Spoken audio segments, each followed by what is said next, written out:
Microjig, maker of the gripper. Work safer, work smarter. I'm going to make this Christmas tree with a piece of walnut sandwiched in between two pieces of maple. Now, in order to do that, I need to resaw the bandsaw this piece of maple right in half.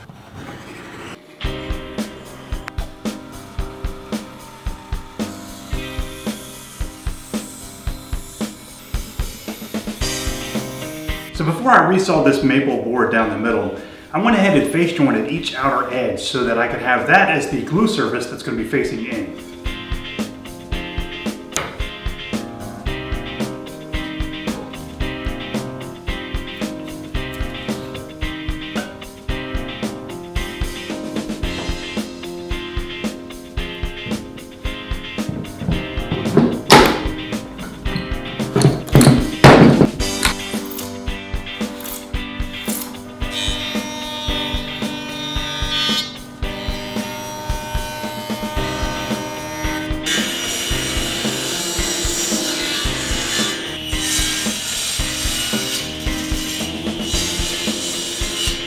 With my squared up blank, I found the center of this block, and I'm going to scribe a circle, and then we'll cut off the corners before we go to the drill press with our rasps.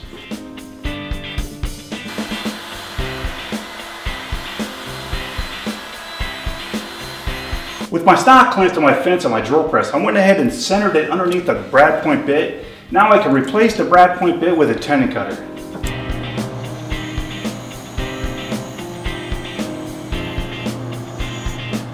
Using my caliper, I'm just going to mark for the depth of that tenon.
So I made one out of cherry, and I made one Christmas tree out of maple and walnut, and I'm really happy with how well this turned out. And I really like that technique of the drill press for turning things using rasps. It's a really cool technique, especially if you don't own a lathe like me.